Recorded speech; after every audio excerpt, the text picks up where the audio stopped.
வணக்கம். இந்த வீடியோவில் நம்ம என்ன பார்க்க போகிறோம் அப்படின்னா தற்குறி மேக்ஸ் 2.0. ஸோ போன வாரம் நான் தற்குறி மேக்ஸ் அப்படின்னு சொல்லி ஒரு வீடியோ போட்டேன். அந்த டைமில் எனக்கு ஒரு 131 சப்ஸ்கிரைபர்ஸ் இருந்தாங்க. ஸோ இன்னைக்கு பார்த்தீங்கன்னா ஒரு 130 வந்திருக்க ஒரு 100 சப்ஸ்கிரைபர்ஸ் எனக்கு ஆட் ஆயிருக்காங்க. அதுக்கு ரொம்ப ரொம்ப ரொம்ப ரொம்ப ரொம்ப நன்றி. ஏன்னா நம்ம வீடியோலாம் வியூஸ் போகுமான்னு நினச்சிட்டு இருந்தேன். எனக்கு 3K வியூஸ், அதுவே எனக்கு ஒரு 3 மில்லியன் வியூஸ் மாதிரி ஒரு சந்தோஷத்தை கொடுத்துச்சு. ஸோ போன வீடியோ விட இந்த வீடியோ இன்னும் கொஞ்சம் நல்லா இருக்கும் அப்படின்னு நான் நினைக்கிறேன், நம்புகிறேன். நிறைய பாசிட்டிவ் கமெண்ட்ஸ்லாம் வந்துருச்சு. அந்த கமெண்ட்ஸ்க்கெல்லாம் ரொம்ப ரொம்ப ரொம்ப தேங்க்ஸ். நம்ம இன்னைக்கு என்ன வீடியோவில் பார்க்க போகிறோன்னா அர்ச்சீவ்ஸ் ஆஃப் இந்துஸ்தான்.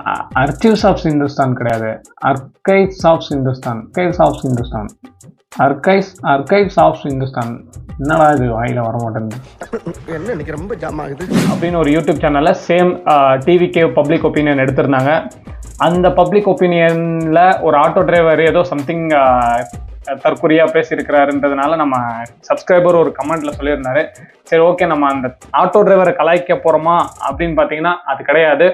இந்த வீடியோவில் முழுக்க நம்ம அந்த ஆட்டோ டிரைவர் மட்டும் கிடையாது, அந்த ஆங்கரையும் கலாய்க்க போகிறோம், அந்த சேனலையே கலாய்க்க போகிறோம். வாங்க வீடியோக்குள்ளே போகலாம். நான் உங்கள் தினேஷ், நீங்கள் பார்த்துட்டு இருக்கிறது தினேஷ் உதயா ஆஃபிஷியல்.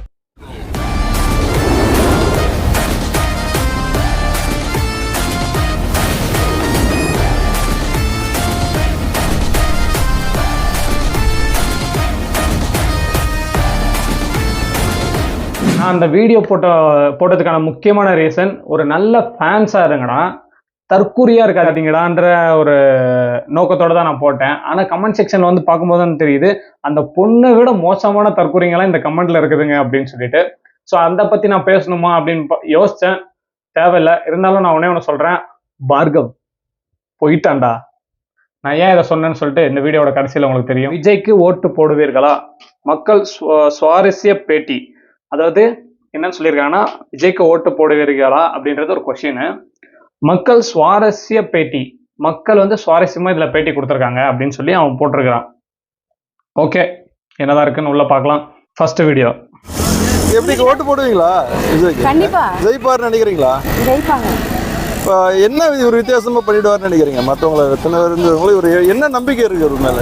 எதனால பிடிக்குது உங்களுக்கு அவர்? அவ்வளோ காரணம் எல்லாம் தெரியாது, பிடிக்கும் அவர். 32 வயசுல இருந்தே அவர் ரொம்ப பிடிக்கும். ஸோ இவங்க கிட்ட என்ன கேட்டிருக்கிறான் அப்படின்னா, விஜய் உங்களுக்கு பிடிக்குமா? விஜய்க்கு நீங்கள் சப்போர்ட் பண்ணுவீங்களா? விஜய் எலெக்ஷனுக்கு வந்தால் ஜெயிப்பாரா அப்படின்றது கேள்வி ஜென்ரலாக காமனாக அதை பற்றி கேட்குறாரு. ஓகே, கேட்குறது தப்பு கிடையாது. ஸோ இவர் என்ன பண்ணுறாரு அப்படின்னு பார்த்தீங்கன்னா, மக்கள் ஒரு பதில் சொல்கிறாங்க. இந்த வீடியோ ஃபுல்லாகவே மக்கள் ஒரு பதில் சொல்கிறாங்க. ஆனால் இவர் ஒரு கேள்வி கேட்டு இவருக்கு ஒரு பதில் தேவைப்படுது போல இருக்கு. அந்த பதில் வர வரைக்கும் அவங்க விடவே மாட்டுறாங்க. எப்படி கேட்குறாரு? இவரோட கேட்குற கேள்விங்கெல்லாம் பார்த்தீங்கன்னா ஒரு ஒரு சம்திங் இரிட்டேட்டாக இருக்குது. இந்த 2 அக்காங்க பேசுனது கூட ஓகே, நார்மல் தான், ஒன்றும் பிரச்சனை கிடையாது. இதுக்கு அடுத்தடுத்து வர வீடியோங்கெல்லாம் பாருங்கள். அந்த அவர் உங்களுக்கு எப்படின்னா, எனக்கு விஜயகாந்த் தான் பிடிக்கும். எனக்கு விஜய் பிடிக்காதுன்னு இல்லை. அது ஏன்னா அவர் ஆரம்பத்துல இருந்து இல்லாதவங்களுக்கு எல்லாமே பண்ணார். இப்பதான் பணக்காரர் ஆனாரு. அதுக்கு முன்னாடி ஏழையா இருக்கும் போது எல்லாமே பண்ணார் விஜயகாந்த். இவர் என்ன பண்ணார் இது வரைக்கும்? ஸோ இவர் வந்து இவருக்கு வந்து விஜயகாந்த் ரொம்ப பிடிக்குமாமா. விஜய் பத்தி எதுவும் தப்பா சொல்லலையாமா. ஆனால் ஆரம்பத்தில் விஜயகாந்த் வந்து ஏழையாக இருக்கும்போதும் ஹெல்ப் பண்ணார், இப்பயும் வந்து பணக்காரன் ஆனதுக்கப்புறம் ஹெல்ப் பண்ணார் அப்படின்றாங்க. உண்மைதான், இது ரொம்ப உண்மையான ஒரு ஸ்டேட்மெண்ட் தான். ஆனால் பாருங்க, இது வரைக்கும் எதாவது பண்ணியிருக்காரா? இப்போ கட்சி ஆரம்பிக்கிறதுனால நீ என்னோட பண்ணுறேன்ற அப்படி முதலமைச்சர் ஆகணும்னா அது உன்னோட இஷ்டம். ஸோ இந்த ஆட்டோக்கார அண்ணன் தலைவனுக்கு வந்து பார்த்தீங்கன்னா விஜய் பிடிக்காது, விஜயகாந்த் ரொம்ப பிடிக்கும். சந்தோஷம். விஜயகாந்தை யாருக்கு பிடிச்சாலும் எனக்கு ரொம்ப பிடிக்கும் எல்லாரையுமே. விஜயகாந்த் வந்து ஏழையாக இருக்கும் போதும் மக்கள் ஹெல்ப் பண்ணார், பணக்காரனானதுக்கப்புறமும் மக்கள் ஹெல்ப் பண்ணார். ஓகே, சந்தோஷம். அது ரொம்பவே உண்மையான விஷயம். ஆனால் தளபதி ஹெல்ப் பண்ணலை அப்படின்னு சொல்கிறது ரொம்ப தப்பு. நீங்கள்லாம் எங்கே அந்த ஒரு பொண்ணு தான் கோமாவில் இருந்துச்சுன்னு நினச்சா நீயும் தான் கோமாவில் இருந்திருக்கீங்க. நீ மட்டும் இல்லை, இந்த வீடியோவில் நிறைய பேர் கோமா ஸ்டேஜில் இருந்து டிஸ்சார்ஜ் ஆகி இப்போ தான் வெளியே வந்திருக்காங்க போல இருக்கு. ஸோ அடுத்தடுத்து இவங்க பேசுறதெல்லாம் பாருங்கள், இன்னும் கொஞ்சம் கடுப்பாகும். இவங்கெல்லாம் ஏன் யாரோட ரசிகர்கள் அப்படின்னு நினச்சிங்கன்னா பாருங்க. எவ்வளோ பண்ணுறதுக்கு மனசில் இருந்தது. அவர் முதலமைச்சர் நல்லா பண்ணியிருப்பார், ஆனால் அவர் ஆகலை. ஆனால் இவர்கிட்ட எவ்வளோ பணம் இருந்தது, இது வரைக்கும் என்ன பண்ணியிருக்காரு? ஒரு வெள்ளம் வருது, இது வந்தது, புயல் வந்தது, எந்தெந்தவோ புயல்லாம் வந்து என்ன பண்ணார்? அதாவது விஜயகாந்த் வந்து அவர்கிட்ட பணம் இருந்தது, ஆனா அவருக்கு சான்ஸ் கிடைக்கல நல்லது பண்றதுக்கு. இவர்கிட்ட நிறைய பணம் இருக்கு, ஆனா இவர் என்ன பண்ணாரு? இப்ப நிறைய புயல் வந்தது, அது வந்தது, இது வந்தது, வெள்ளம் வந்தது. இதுலலாம் அவர் என்ன பண்ணாருன்னு கேட்கறது. ஏய் என்னடா இருக்கீங்க? எங்கடா இருக்கீங்க? நீங்களாம் தமிழ்நாட்டுல தான் இருக்கீங்களா? இல்ல இங்க ஆப்பிரிக்கால எங்கடா இருந்தீங்களாடா? டேய் அட போங்கடா. தற்குறிங்களா? நான் நினைச்சேன் சரி ஓகே இவர் வந்துட்டு விஜயகாந்த் பத்தி ரொம்ப பெருமையா பேசுறாரு. விஜயகாந்த் ஃபேனா இருப்பாருன்னு நான் நினைச்சிட்டேன். ஆனா அது கிடையாது. பாருங்க. என்ன பண்ணார்? அஜித் பண்ணார். நான் சொல்லல. தற்கொரி. போன வீடியோல தானே நான் சொன்னேன். பாரு இவரும் அப்ரூவ் பண்றாரு. என்ன அப்படின்னா நிறைய சொத்து வச்சிட்டு இருக்காரு. விஜய் என்ன பண்ணாரு? வெள்ளம் வந்துச்சு என்ன பண்ணாரு? புயல் வந்துச்சு என்ன பண்ணாரு? என்ன பண்ணாரு? எல்லாம் அஜித் தான் பண்ணாரு. சொல்லல.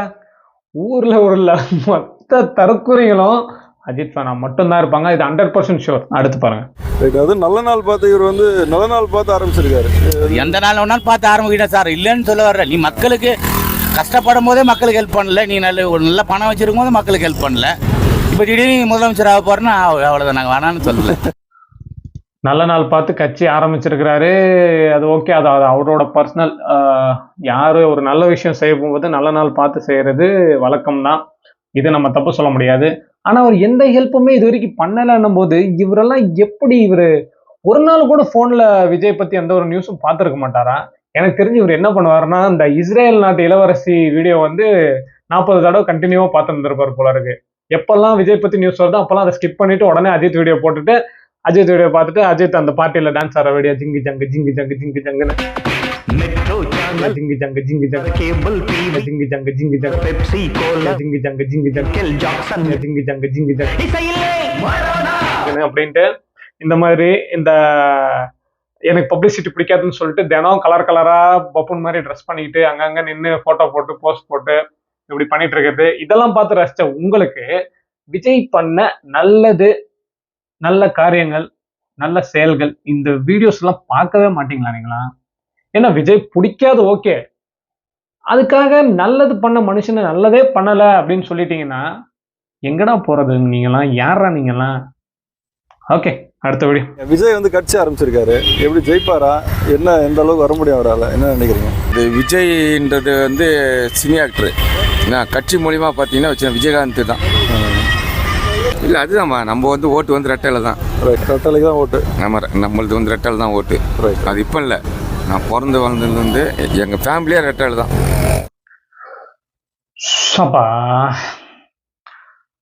அட கோபி மஞ்சூரி மசால் பூசின மண்டங்கள். விஜய் மட்டும் சினி ஆக்டர் கிடையாது, நீ சொன்ன விஜயகாந்தும் சினி ஆக்டர் தான். நீ சின்ன வயசுல இருந்து ஓட்டு போட்டு இருக்கிறேன்னு சொன்னிய ரெட்டலைக்கு, அதுல இருந்த ஜெயலலிதாவும் சினி ஆக்டர் தான், அதுல இருந்த எம்ஜிஆர் சினி ஆக்டர் தான். இவங்கெல்லாம் சினி ஆக்டரா இருந்து பொலிட்டிஷியனா வந்தா உங்களுக்கு நல்லது. ஏன் விஜய் வந்தா மட்டும் அப்படி பண்றீங்க? மக்கள் பணி செய்யலாம். விஜய் வந்து மக்கள் பணி உள்ள செய்யவே இல்லையா? விஜய் மக்கள் பணி இன்னும் எதுவுமே செய்யலையா? அட பாவிகளா, மக்கள் இயக்கம்னு ஒன்று ஆரம்பிச்சு ஆரம்பத்துல இருந்து விஜய் எல்லாருக்கும் ஹெல்ப் பண்ணிட்டு தானடா வராங்க. யாரா நீங்க பார்க்கவே மாட்டீங்களாடா அந்த வீடியோலாம்? ஐயோ, இன்னைக்கு என்னெல்லாம் பேசிட்டு இருக்காரு பாருங்க. மக்களுக்காக எல்லாம் செய்வாங்க, உங்க தொண்டர்கள் எல்லாம் செய்வாங்க. சுனாமி வந்தது, புயல் வந்தது, இப்போ சமீபத்தில் ஒரு 2 மாதம் புயல் வந்து இதெல்லாம் செஞ்ச.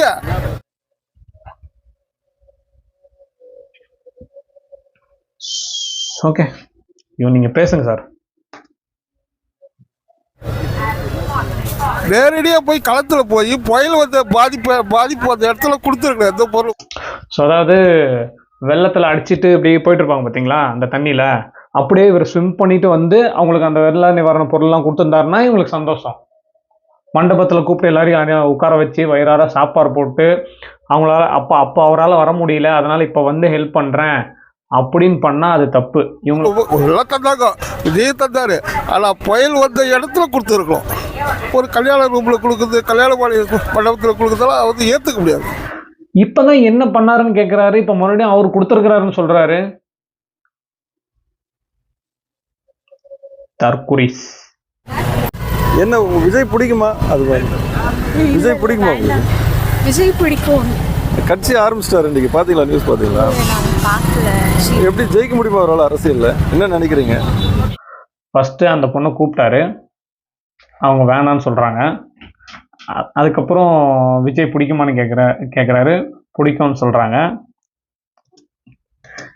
கட்சி ஆரம்பிச்சிட்டாங்க அப்படின்னு சொல்கிறாங்க, கேள்விப்பட்டீங்களான்னு கேட்குறாரு, தெரியாதுன்னு சொல்கிறாங்க. அப்போ தெரியலன்னு சொன்னவங்கள விட்டுட வேண்டியதானே? அப்புறம் இவர் சொல்கிறாரு, அது எனக்கு ஆக்டராக அவரை பிடிக்கும், பட் அவர் ஒரு அரசியல்வாதியாக எப்படி இருப்பாங்க அப்படின்னு. அரசியல் வியாதியா? கரெக்டு தான். அதான் இப்போ அவர் நல்லா நடத்தா செய்வார் பாவம். அவர் யார்? விஜய் தானே? விஜய் நல்லா செய்வார் பாவம். அவர் பாவம் கடவுள் இருப்பா. இது நோவாகி போச்சு அவருக்கு.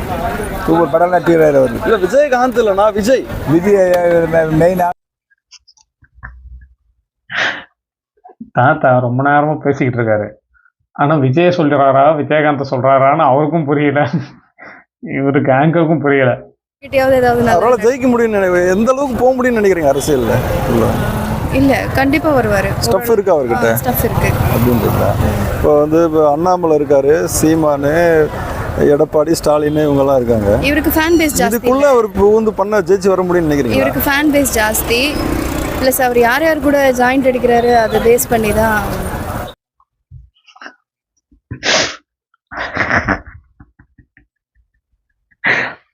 அக்கா, அது கூட்டணிக்கா, ஜாயிண்ட் இல்லக்கா, ஜாயிண்ட் அடி. ஓகே, இருக்கு அந்த அரசியல் ஞானம், அந்த அரசியலுக்குன்னு ஒரு தனி திறமை வேணும் இல்லையா? அதெல்லாம் இவர்கிட்ட இருக்கிறதா நினைக்கிறீங்களா? அது பெருசாக தெரியல. இனிமேல் இந்த ஆங்கர் 100% சொல்கிறேன், இவர் நெகட்டிவாக ஒரு ஆன்சர் எதிர்பார்க்குறாரு அந்த மக்கள்கிட்ட இருந்து. அவங்க யாரும் சொல்ல மாட்டேன்றதுனால அவங்கள கேள்வி மேலே கேள்வி கேட்டு ட்விஸ்ட் பண்ணிகிட்டே இருக்கிறாரு. போன வாட்டி நான் போட்ட வீடியோவுக்கு பார்கவன் ஒருத்தர் ஒரு கமெண்ட் பண்ணியிருந்தாரு, நிறைய கழுவி ஊற்றிருந்தார் என்ன. ஆனால் ஏன்னு தெரியல, அடுத்த நாள் எடிட் பண்ணார். அந்த கமெண்ட் எடிட் பண்ணி ஃபஸ்ட்டு கொஞ்சம் வல்கராக பேசினது, கொஞ்சம் வல்கர் மாற்றி கொஞ்சம் நார்மலாக பேசினார். மறுபடியும் எடிட் பண்ணி மறுபடியும் ஒரு வார்த்தை திருப்பியும் ஒரு அப்படி கண்டினியூவாக டெய்லி எடிட் பண்ணி கமெண்ட் பண்ணிகிட்ருக்காரு. ஸோ அந்த மாதிரி எதுவும் கமெண்ட் பண்ணாமல், உங்களுக்கு திட்டணும்னு தோணுச்சுன்னா திட்டுங்க, கரெக்டாக சொல்கிறேன்னு தோணுச்சுன்னா கமெண்ட் பண்ணி சப்ஸ்கிரைப் பண்ணி லைக் பண்ணி ஷேர் பண்ணுங்கள். நன்றி. மறக்காம சர்ப்ரைஸ் பண்ணுங்க. தேங்க்யூ.